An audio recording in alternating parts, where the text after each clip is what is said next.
All right, awesome. So, welcome. I can see Ritesh. So, welcome to another Retail You coffee chat. I'm so excited to have Susan on this week. I'm, the founder president of Retail You. Some of you guys know me. Obviously, you've been joining our coffee chats and following us on all our social. I have Susan joining me this week, and I'm super excited to speak to Susan because she got a certification from Susan's organization last year. So I think it was last year, right? I met you right when I had left David's Tea, and I was thinking about, upping my skills. I mean, I think coaching is amazing, but I met you guys last year. Was looking for a coaching program of how to help me become a certified coach. And then I think I got referred to you by a recruiter that was recruiting me for a role. It's a funny story. He was like, I don't think you should take this role. I think you should actually become a certified coach. And I know somebody that you should do that with. And then we'll hire you to coach our candidates. And I was like, okay, this is really random, but sure. So he introduced me to you. So Susan, if you want to introduce yourself, tell us a little bit about your journey into where you are now, and also about your business and what you do. Sure. Well, I'm Sue Pahl, and my organization is called Shift Coaching, and I've been a coach since early 2000s. So I've been doing it for, I guess, almost 18 years now. And prior to that, I was in human resources, mostly in the technology sector. And I would say that the last organization I worked for was a really fantastic opportunity. It was, I think, 95 or 96. And it was a company called UUNet, and it was an internet service provider. And back in the day when they used to pick up the phone and say, we want to sell you internet service, they said, oh, no, we don't want people fooling around at work.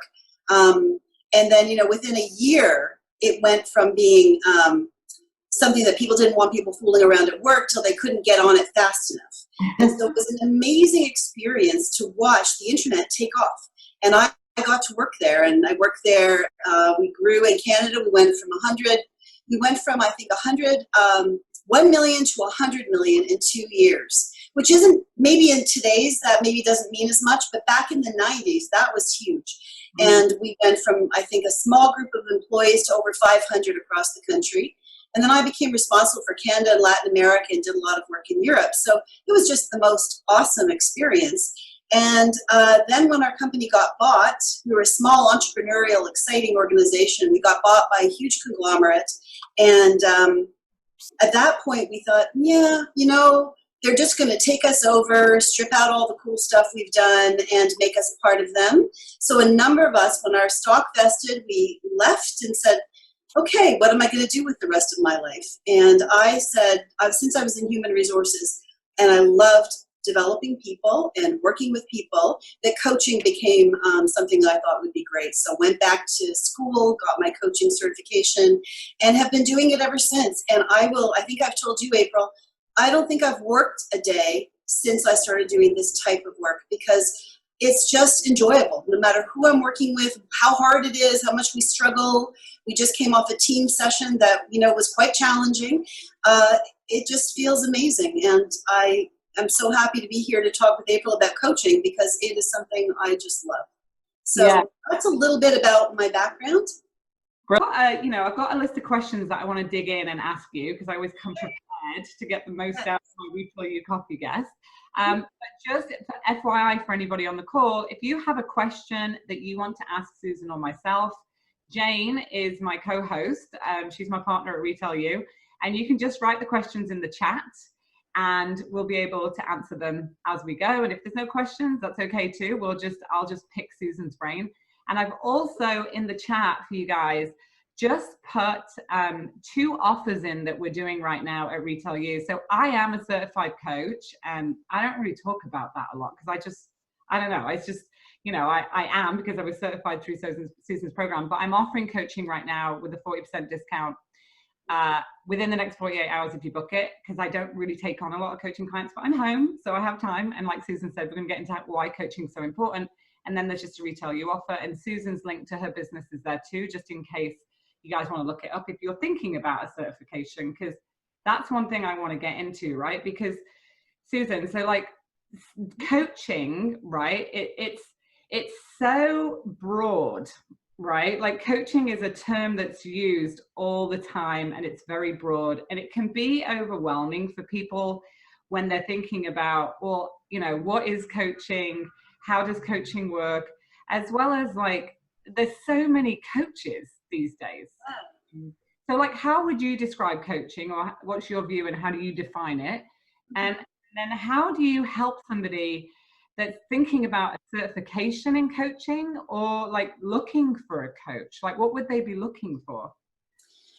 Okay, so I can start with what I think coaching is. And again, like you said, it might be just a perspective, because there are different kinds of coaches out there. The kind of coaching that I do and the kind of coaching that I'm familiar with is really coaching leaders inside organizations. So my focus is business coaching. And we also do team coaching. So whether it's a leader or a team, those are the kinds of coaching experiences that we have. What coaching really is I guess the best way to describe it is a thinking partner. So working with people who know they want to go from here to there and need support and guidance as they take that journey. So many people who are leaders, they really do have all the solutions themselves. They do know what needs to happen. They are experts in their own lives and their own business. And the role of a coach is just to help them unpack what's happening there. Sometimes we say to clients, you know, we're going to do a little brain surgery. We're just going to chop off the top of your head, dump out your brain, and we're going to help you sort through all those things, pop it back in, put the lid on, and then off you go.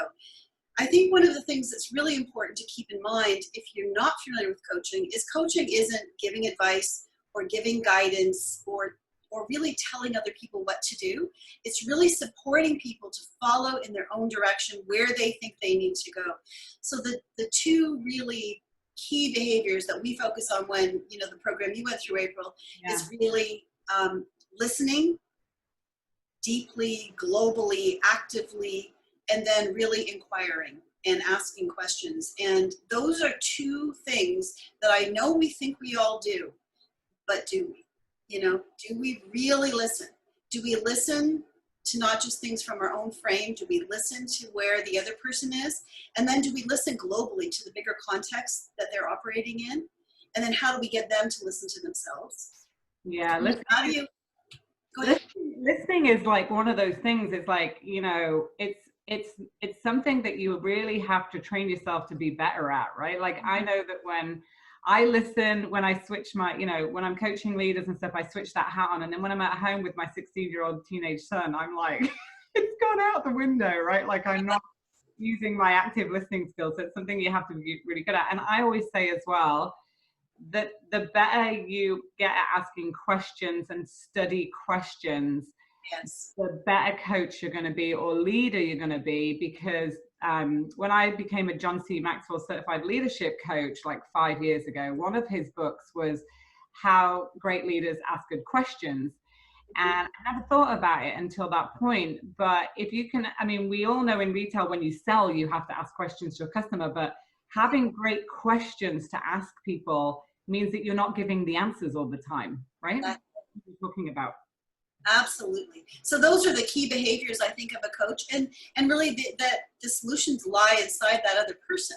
And so as a leader, you know, the more questions you can ask to your people, and as a coach, your job is really to ask those questions that challenge their thinking, challenge their underlying beliefs and assumptions about how things are, and hopefully shifting their perspective enough that they can see things a little bit differently.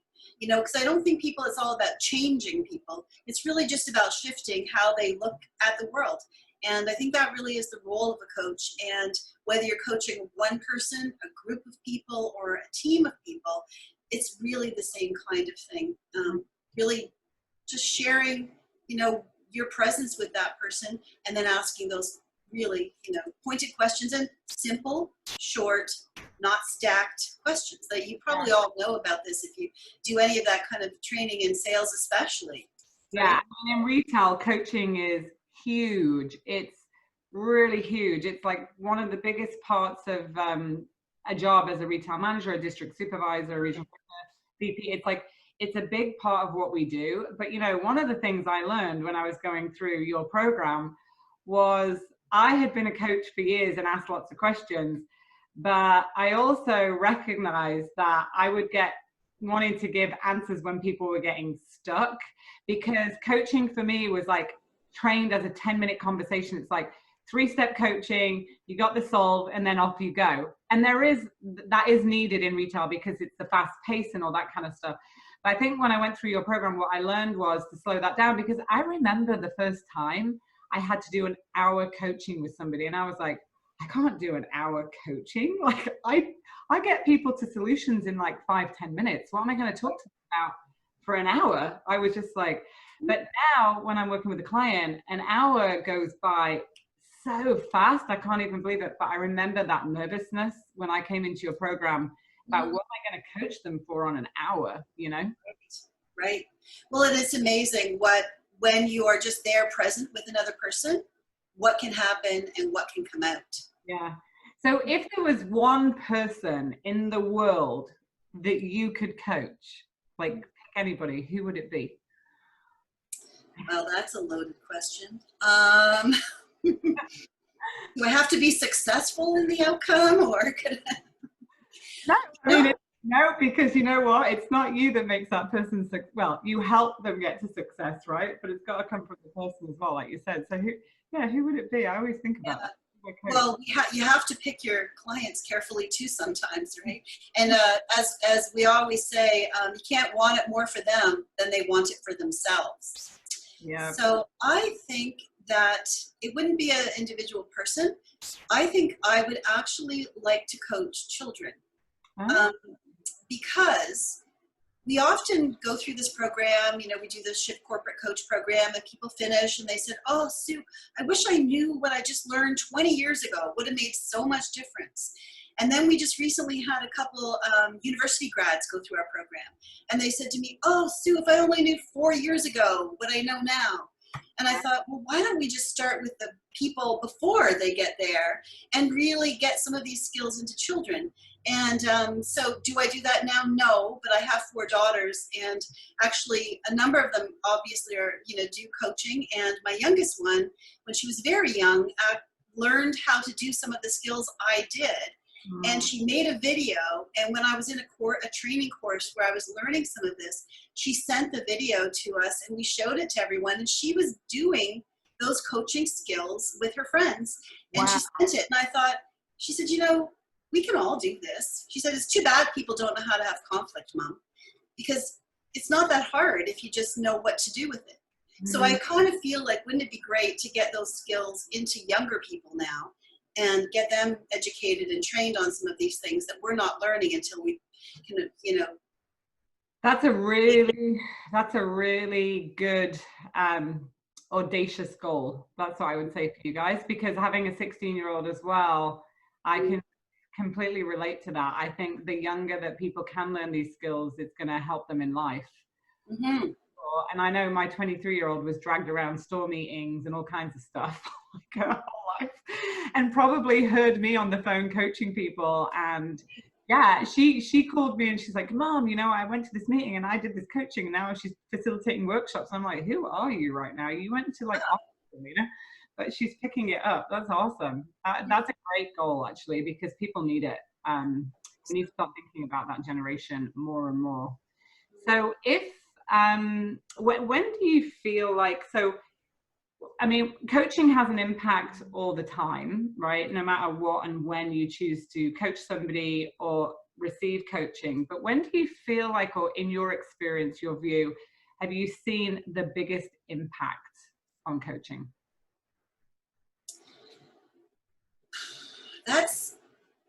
I've seen a lot of different kinds of impact. I think sometimes where you see the biggest shift and change is when somebody will say, I'm going to hire you to coach one of my employees because they're having problems.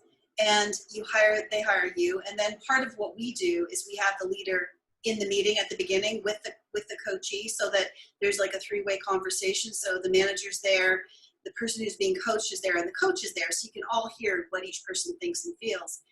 And where we find the biggest impact is when somebody comes into that meeting thinking their people need coaching, and then they quickly realize, actually, I think it might be me that needs the coaching. And we've had that happen, and they said, you know, it's great that you're working with them, but can you coach me as well? And so once they maybe thought they recognized it for someone else, it's interesting when they see it inside themselves. And then I think that the impact can be huge because they've seen something that they need to change and something that they need to shift. And they actually are more, I think, more dedicated and more interested in doing that. And also they are accountable because the people beneath them that they've sent to be coached are also being coached. Right. So they feel like they really have to, you know, push it. I'm not sure if that answers the actual budgetary impact, but that's kind of where I see a huge impact happening is when people recognize they need it. Yeah, I mean, well, I think as well, it's like when somebody's getting stuck in something, and this is what I saw with somebody I was working with a couple of weeks ago, they were completely stuck in something and they had to have a conversation with their boss. They had to give their boss feedback and they didn't know how to do it at all, like super nervous. So now their emotions were like taking over their body and they were getting anxiety. And just having me to like have a thinking partner, like you said, to go, okay, let's go over the conversation. Like, why do you want to say this? You know, what are you thinking about? What's coming up for you? And by the end of that conversation, that person was equipped to go and have this conversation with their boss, because that's a very difficult conversation to have for most of us, to give feedback up, right? It's different when you're giving it to a team because they report into you. So it doesn't mean saying you're doing a good job, but it's like there's all this anxiety that comes when you go to give feedback to your boss. And so we, you know, got her prepared for it. And then she came back a week later and she was like, oh my God, it just went so well, because she had got all of her emotions out of the mix and actually identified what she needed to talk about and had kind of like more of a plan and felt really good about it. And she said if she'd gone into that in the original state, she might have completely made it worse, you know, because she was so emotional. And she didn't need like 6-7 coaching. She actually just needed it for this specific situation. Now then another one came up, and then we just had 3 or 4 coaching sessions. She was golden. She's like, you know what, I'm going to come back to you. So sometimes I think people think coaching is like forever and it's this long thing, but sometimes you're just in a situation, right, like that. She's got this boss she doesn't really get along with. That can help you in that moment, right? Absolutely.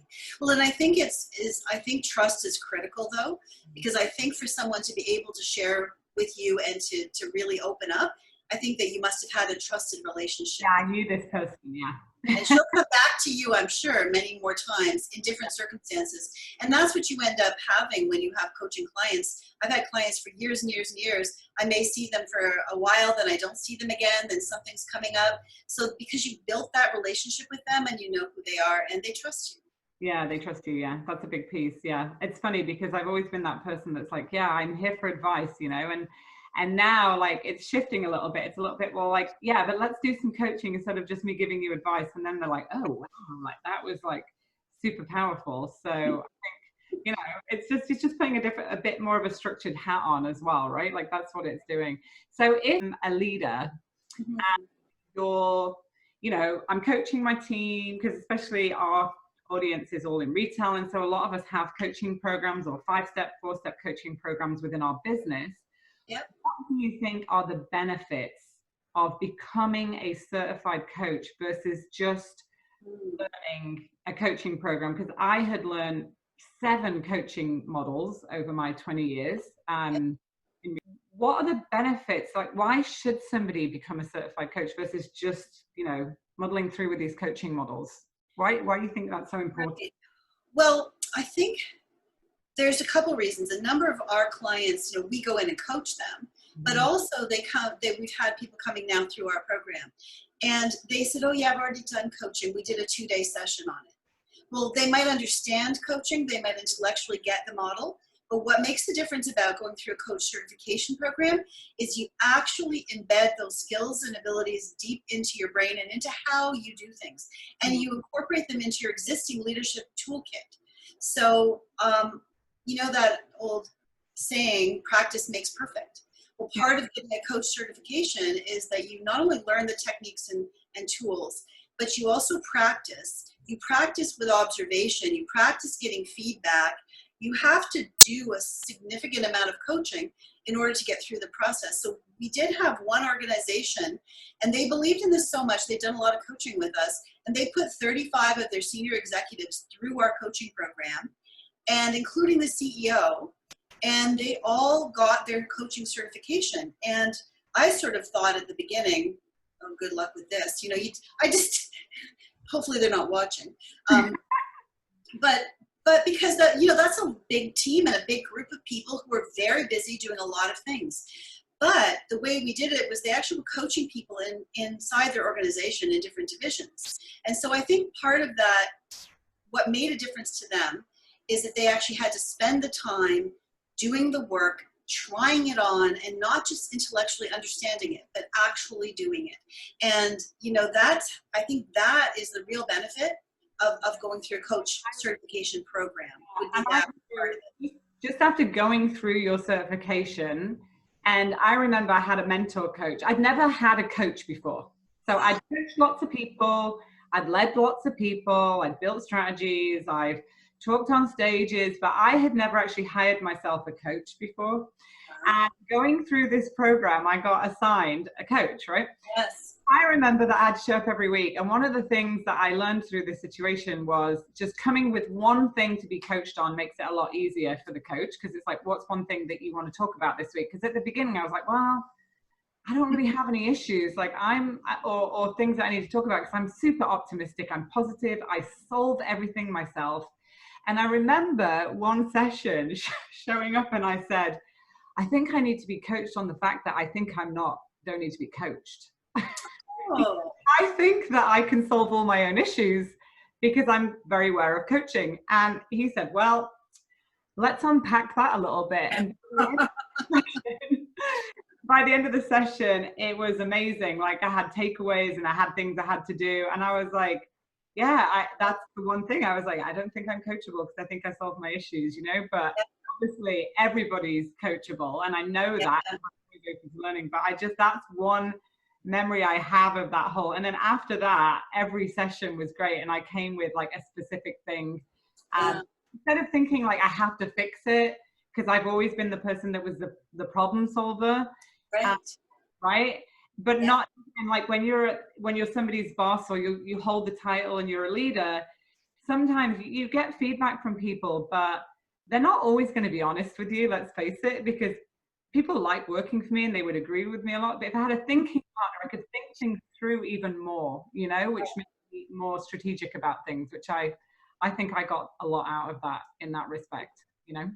We always say every leader needs a coach and every leader needs to coach. Because I think, and the coach doesn't have to be a external certified coach. Yeah. It can be a colleague. It can be somebody else coaching you, because they did find, I think it was a year ago, April, that one of the biggest competencies that is required in this new world we're in is coaching. And one of the areas that most senior leaders were lacking was actually in coaching skills. Yeah. So it is something I think that's really becoming more important. And I do think going through some form of a program where you practice and you learn and you get feedback. I mean, that's how you learn, is by getting feedback and by practicing. Right? So. Yeah. I remember being in coaching circles and having people assess my coaching skills was awesome, because I thought I was pretty good, but like, man, I learned a lot going through that whole process and just really slowing me down. I think all of us that work in retail and sales, like, we're kind of on this pace. Maybe it's just me, but we're on this pace where we're like trying to deliver sales and everything we're doing is about that. And we do coach people because we want to create great environments. But I think what it really did was slow me down dramatically, which I really appreciate about that. I was saying, becoming more intentional about what you're doing, because sometimes you might naturally be doing it. So it's just noticing that and being a bit more intentional about. Right, yeah.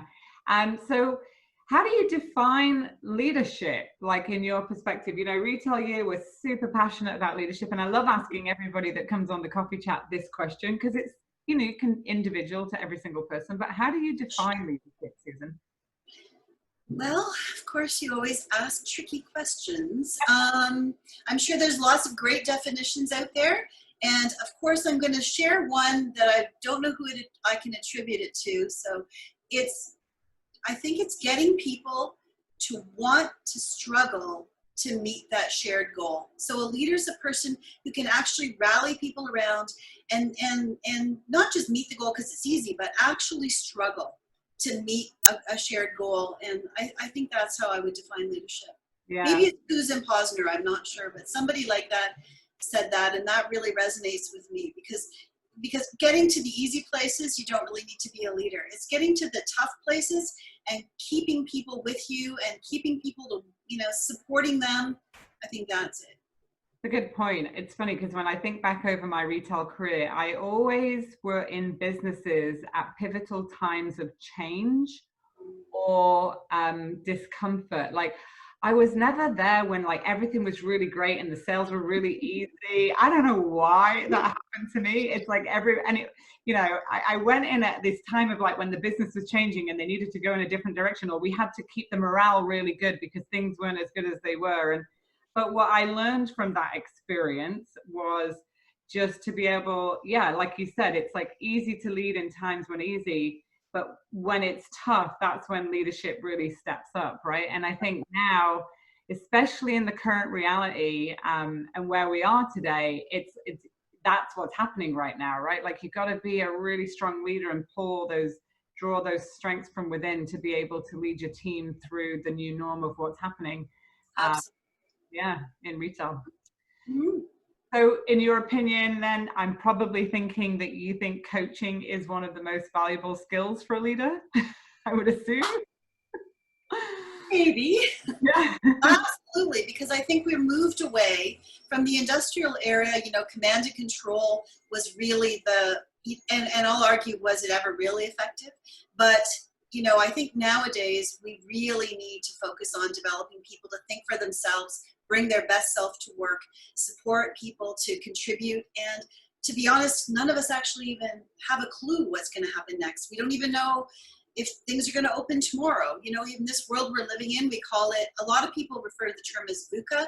I like the word KUKA, which is complex, uncertain, changing, and ambiguous. Because this is a KUKA world, and we're trying not to go cuckoo, in this environment. And I think that the coaching approach helps people to actually, not just do as you say, but actually do as they believe needs to be done. Yeah. And I think it's a skill that we will see. I mean, there's a lot of coaches out there. There's a lot of people out there saying that they're doing coaching. So I'm hoping that this just changes the way we work with people.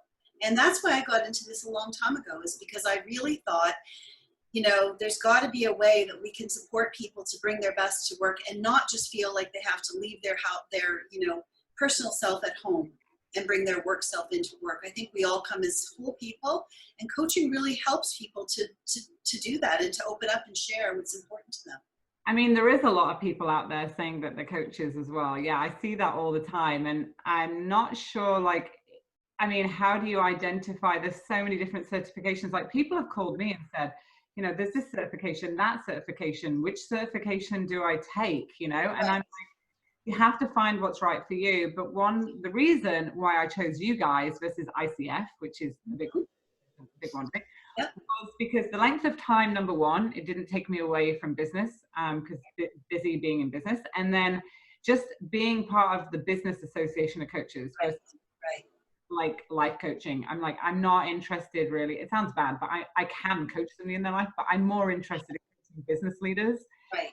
Because that's what I'm passionate about, and helping leaders be better leaders. So that's why I chose your certification, because it's associated with business and leadership. Yeah. Yeah. And that's what I think is important. If you're in business, we only built this program because we couldn't find something that we wanted to build. So the reason I even built this company is I wanted to join a company that did this type of work, and I couldn't find anybody that wasn't just, back in the day, you were either a recruiter or you were a career counselor person. So I started my own company. This was many years ago. And then we built a coaching school because we wanted something that our leaders could go through that would get them through fairly quickly, they come out with a registered corporate coach certification, so they have something.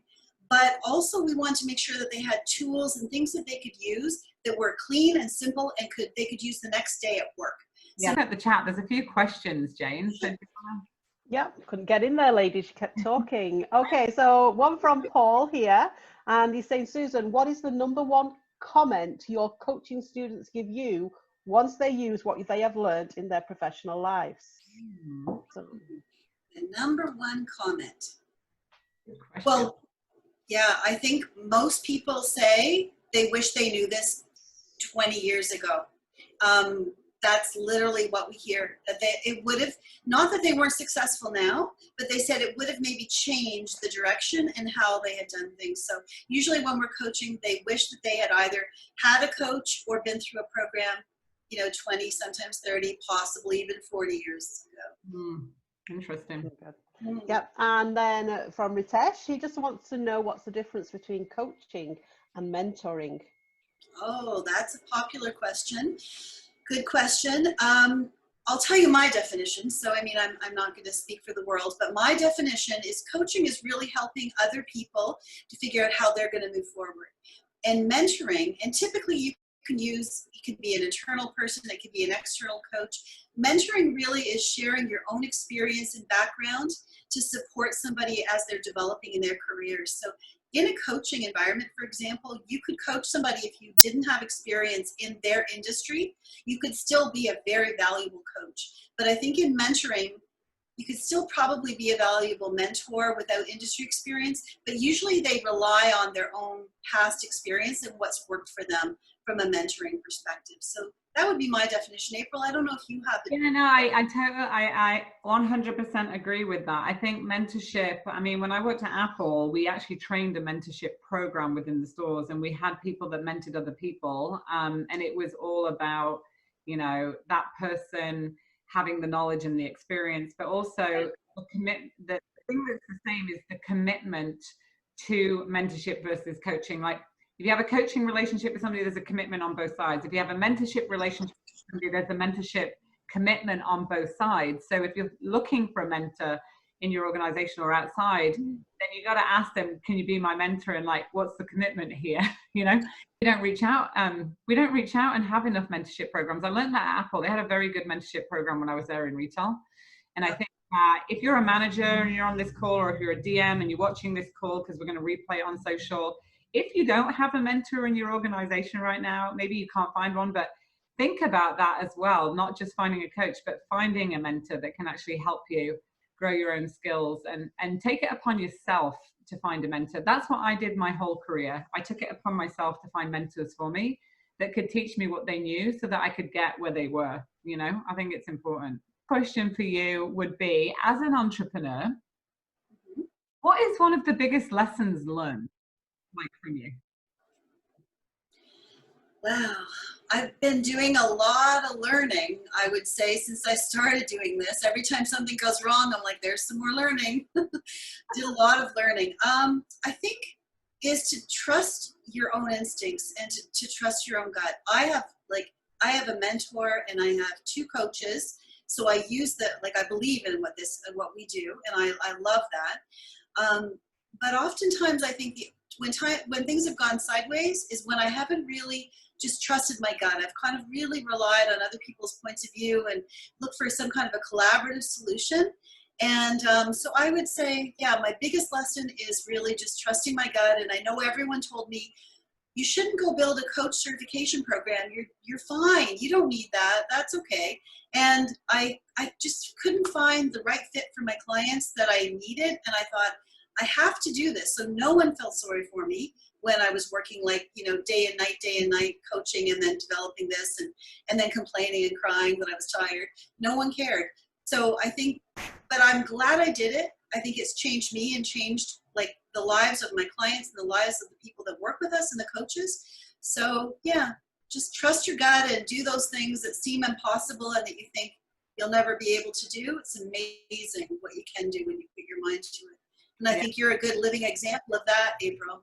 Yeah, well, what other people's perception of you and your own is a whole different thing, right? So But, you know, as an entrepreneur, what I'm learning is, yeah, like face your fears and do it anyway, you know, That's and that is, I mean, I've done some, I mean, I think I've, over my career, like launched some pretty significant things in organizations and had different ways of thinking about it and got people on board with, you know, radical ways of doing things differently. But as an entrepreneur, it's all on you. And I think what you said, which I really loved, is really learning to trust yourself and trust your decisions. And what you shared about when you get too much external advice, I think I'm learning that right now, you know, like, because you're looking for external advice because you're not trusting yourself, right? right.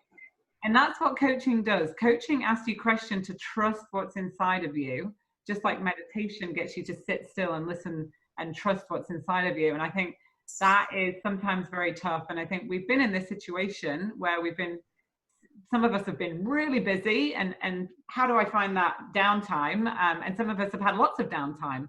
But I think trusting yourself and learning that is a key component of being a great entrepreneur and just being a great leader, you know, or a great person. So trusting yourself, it's been a whole life journey for me. Still at it. We all are. Yeah, I talk about that a lot in the book. Yeah. So I want to thank you, Susan, so much. It was great getting your insights and your views on coaching. I really appreciated all the feedback and all the support I got through going through your coaching program last year. I learned a ton about myself, and I'm excited to see where my coaching is going to take me in the future. Who knows? Yes. Well, Yeah. hopefully we'll get lots of people signing up, because I think it's such a valuable thing, and we all really benefit from it. Yeah, we do. Amazing. So if you want to get in touch with Susan, she's on LinkedIn, because I know like people like to network after this. So we popped her, if you look at the chat, you'll see her business URL, but you can also find her on LinkedIn, and there's 2 offers. So, thank you so much everybody for joining, and hopefully we'll see you on another Retail U coffee chat soon. Yes. Thank you. All right. Bye everybody. Bye.